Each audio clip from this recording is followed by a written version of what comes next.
I'm here in the greenhouse and I'm going to harvest some spinach for dinner. I've got, this is Thai spinach and it was already harvested, and I've got almost half a bucket loose from those 3 FAWN pots. And I'm going to go over here, and in these blackberries I've got a few plants I've taken from once before, and I'm going to harvest from those again.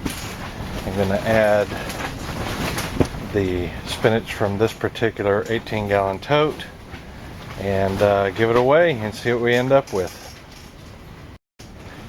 Well, that's what I ended up getting after harvesting from there. Ended up being 1 5-gallon bucket full of delicious spinach. Now let me get her weighed up.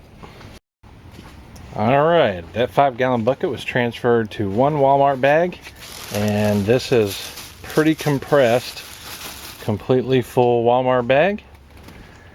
Let me turn on my little scale.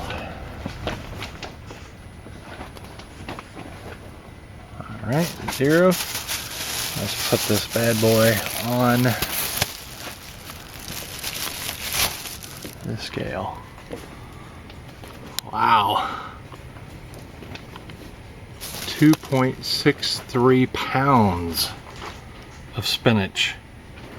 2.63 pounds, and I'm telling you guys, we will not be able to, if we ate the dickens out of that spinach tonight, we would not eat half of it. That is, I'm impressed. I'm impressed with myself. Well, I'm more impressed with what I was able to do. It's kind of a surprise. So I'm very happy. We've got a whole lot of spinach for tonight and probably another day or 2 afterwards. Just a quick look at my greenhouse. We've had temperatures as low as 4 degrees Fahrenheit, and it has not been great for the plants, but amazing. Like, you can see those peas there, how they kind of took a hit and became a little wilty. And this is actually, I think it got down to 11 or so last night, and before that was in the teens, very low teens, maybe even single digits, I'm not sure. But a couple nights ago it was like 4 degrees, and the plants took a hit, but I tell you, they're coming back, and I'm really quite amazed with it all. I'm gonna go ahead and take this cabbage. Yeah, I'll go ahead and weigh it for you. It's hard as a rock. I've got another cabbage here. It's coming along nicely. It's still a little soft. The one over behind it right here, still a little soft, but coming on. And gonna have some cabbage and some spinach. Probably do the cabbage another day. But anyway, I'll weigh it for you, and then conclude this video. Got kind of a windy day today. I pulled this cabbage, and it's kind of interesting. I wanted to show you. You can see here, it looks kind of like a small cabbage, but I'm going to take you down underneath here, and you can see here where I have cut those leaves off from the beginning, and that was because these cabbage leaves, you know, they get really large, and it's hard to grow in a compressed small environment. Certain crops, and cabbage is definitely one of them. But also, in addition to that, letting you know that you can grow a nice head of cabbage. It was grown directly in the little gutter here in the FAWN system, and this is all the roots amounted to.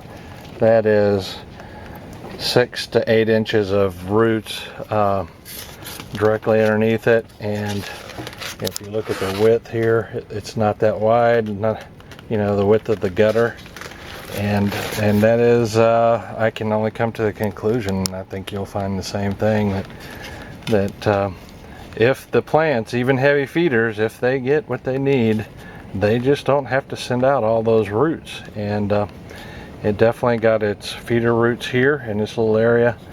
and also these air roots, which tend to be a little fluffier. I'm touching them and getting them wet, but when they're dry, they're kind of fluffy looking. And if you go online and you look at some of the other cabbage grows, especially like in cracky or other deep water type systems, what happens is the roots, they're massive. They're absolutely massive, and the reason is because the roots are growing down to catch up with the water, and I think that's what roots do. You know, their purpose is to search and find what the plant needs, and if it has what it needs, it's going to stay small.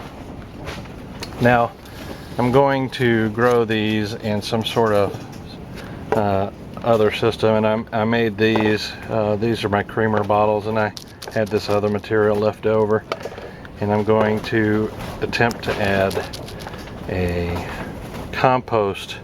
The 50-50 soil makes a compost in rice holes, and give it not just a complete fertilizer like the base portion of FAWN, but also a extreme compost factor. I found with the spinach and the side-by-side that when I started spinach a week or two after just plain rice holes in the FAWN, the spinach and the 50% compost caught up and bypassed it. So that is definitely, I'm going to continue with that to make sure that is the case, but preliminarily compost adds a whole lot to the nutrient hydroponic base that FAWN is based on. So I'm going to cut this off and give it away. Okay, she's been cut off, and now we got there is a really dense head, nice and firm. This is early Copenhagen market. I'll put a tape on it. It's roughly 6 inches that way, and sorry, the bag's getting in the way, about 6.5 to 7 that way. And I'm going to turn on the scale. It turns off after a little while on its own. And let's put her on there. Oh wow, look at that.